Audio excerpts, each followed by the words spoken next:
Assalamualaikum warahmatullahi wabarakatuh. Bismillahirrahmanirrahim. Alhamdulillahirabbil alamin wa bihi nasta'inu ala umuri dunya waddin. Wassalatu wassalamu ala sayyidil mursalin sayyidina wa habibina wa syafiina wa maulana Muhammadin al-fatih lima ughliq wal khatim lima sabaq nasiril haq bil haq wal hadi ila siratikal mustaqim wa ala alihi wa sahbihi haqqa qadrihi wa miqdarihil azim.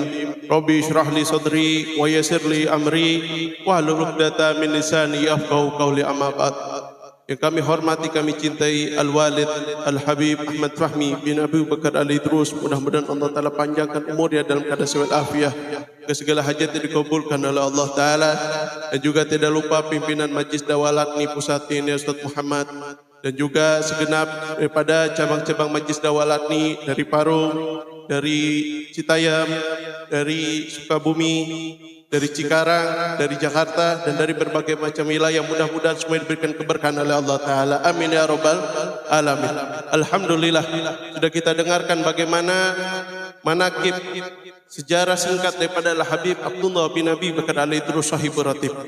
Beliau bisa menjadi wali besar berkat tuntunan daripada orang tua beliau. Tentu ada andil besar dari orang tua beliau mengarahkan daripada Habib Abdullah Al-Idrus ini kemana arahnya.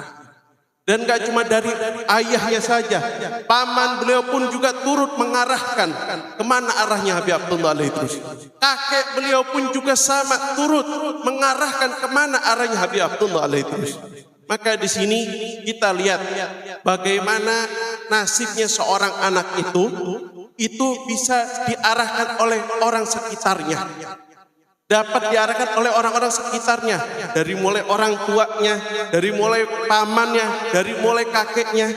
Maka di sini kita lihat bagaimana Habib Abdullah Al-Idrus diarahkan, diantarkan ke gurunya, ya, diajarkan riyadhah, diajarkan apa itu riyadhah, mengolah batin, diajarkan untuk membaca wirid, diajarkan untuk bangun tahajud, diajarkan untuk hadir di majlis-majlis kebaikan, diajarkan untuk ziarah kubur, diajarkan dan dikenalkan siapa ini Faqih Muqaddam, siapa ini Syekh Fulan, siapa ini Syekh Fulan, sehingga Habib Abdullah Al-Idrus yang dari kecil ini pun mengenal dan mengetahui bagaimana kebesaran Nabi Muhammad SAW.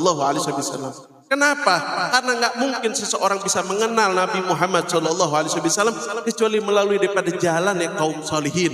Kenapa? Karena mereka kaum solihin menjadi besar berkat mereka mengikuti Nabi Muhammad SAW. Maka oleh karena saudara hadirin yang dirahmati oleh Allah Ta'ala, maka yang bisa kita ambil daripada hari ini, haul hari ini, yaitu PR bagi kita untuk mendidik anak-anak kita, mendidik generasi-generasi kita. Sebab tanggung jawab kita nanti di masa depan adalah anak-anak kita ini. Tanggung jawab kita di masa depan ini nanti itu adalah generasi kita setelahnya. Jangan kita menganggap dia anaknya orang lain, dia ponakan saya, bukan anak saya. Terus kita lepas tanggung jawab. Jangan. Siapapun anak itu, selama dia anak orang Islam, dia adalah tanggung jawab kita. Jangan mentang-mentang dia orang lain, terus kita lepas tangan. Jangan, saudara hadirin. Maka di sini saudara hadirin yang dirahmati oleh Allah Ta'ala, lantas bagaimana sih caranya mereka para kaum salaf, mereka mendidik anak-anak mereka? Disebutkan oleh Habib Ahmad bin Hasan Al-Tas, mereka para salafun al-solihin, mereka mendidik anak-anaknya pertama kali bukan ilmu dulu, tetapi amal dulu.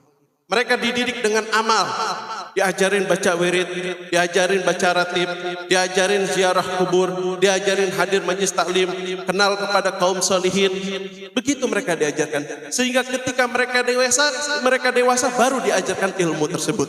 Maka dikatakan oleh Habib Alwi bin Muhammad Al-Haddad yang ada di Keramat Empang Bogor, beliau pernah mengatakan bahwasanya kata beliau, sehingga ilmu itu biar sehu fi a'malihim, sehingga ilmu itu menjadi mantap mendarah daging, ya, di dalam diri anak-anak kita. Kenapa? Ketika mereka sudah dewasa, mereka kenal ilmu, mereka sudah terbiasa dengan mengamalkan daripada ilmu tersebut. Maka di sinilah saudara hadirin yang dirahmati oleh Allah Ta'ala, makanya kita ajarkan kepada anak-anak kita, ya, bahwasanya mereka para salaf mengajarkan kepada anak-anaknya untuk apa? Mengenalkan ini yang hak, maka inilah kamu jalan, ya, jalanilah yang hak itu. Ini yang batil, jauhi yang ini. Begitulah mereka cara mendidik anak-anak mereka. Bahkan nggak sedikit mereka membangunkan anak-anak mereka yang masih kecil ketika malam tahajud. Ketika qiyamul lail mereka dibangunkan, padahal masih kecil.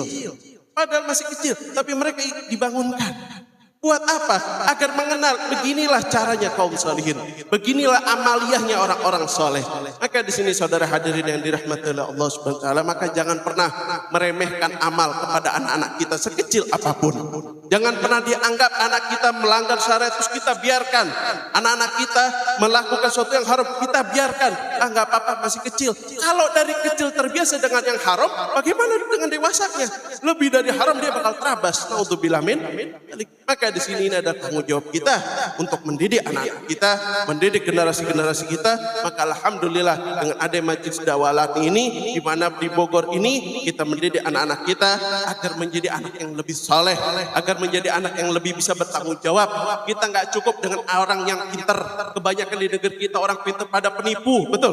Tapi kita kekurangan orang-orang yang soleh. Maka dari sekarang mari kita berpikir dengan untuk masa depan, untuk mendidik anak-anak kita menjadi generasi yang soleh wa soleh. Amin ya rabbal alamin. Assalamualaikum warahmatullahi wabarakatuh.